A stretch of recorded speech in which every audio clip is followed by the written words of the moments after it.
के बुझा हमारा बुझाई तो और देखा तो पाहुन के मुस्की आई हां हो तब का बार सारे भाई बा अरे जब हम जानती कि सैया मिली है करिया शंकर भगवान करिए रहन शंकर भगवान से हमरा प्रेम होइए हो अनु तब का शंकर भगवान शंकर भगवान एगो शंकर भगवान हाँ एगो शंकर भगवान अरे जब हम जानती कि सैया मिली है करिया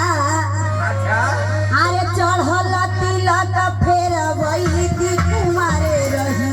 जैती रे सैया चढ़ल तिलक फेर वही दी कुमारे रही जैती रे सैया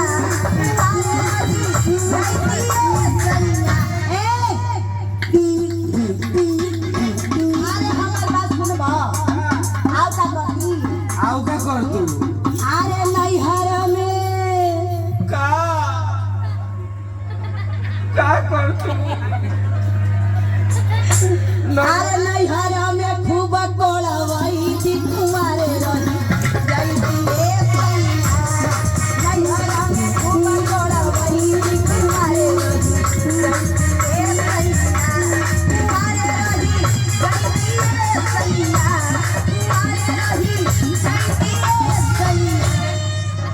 आओ का करी पैदा भई रही अब तू न जानबा कि काहे करी चढ़ल तिलक फेर वही थी कुमारे रही जैती रे चढ़ल तिलक फेर वही थी कुमारे रही जैती रे सैया चढ़ल तिलक फेर वही थी कुमारे रही जैती रे सैया चढ़ल तिलक फेर वही थी कुमारे रही जैती रे सैया चढ़ल तिलक फेर वही थी कुमारे रही जैती रे हेले ई का होता हो इलाज का हो जब हम जानती कि सही मिले करिया इलाज का हो इलाज का हो हाँ और रोहतास जिला हाँ बेब कंपनी हाँ दिलीप जी के भाजका सुनले बारू दिलीप जी के हाँ वहाँ के भचका आवेला हम बताओ तनी हाँ बतावा तैयार कर ले हाँ तैयार करो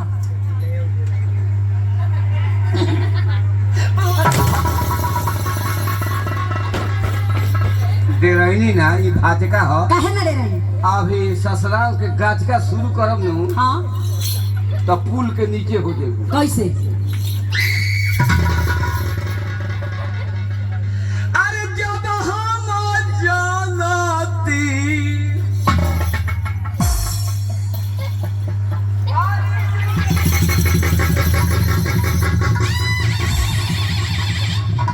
अरे जब हम जानती कि हई मेहरारू मिली ठंडा ना अभी तारा से ठंडा दिमाग से बात करत अभी अगर गरम दिमाग हो जी ना हाँ तो इज्जत तारा के रहे ना दे अरे जब हम जानती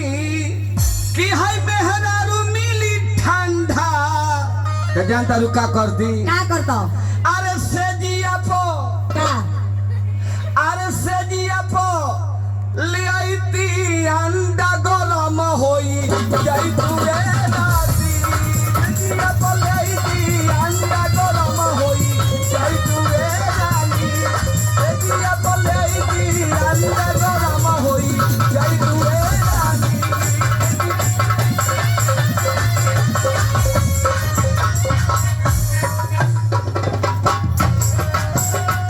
जालीदार पूर्ति हो जालीदार पूर्ति बढ़ जाए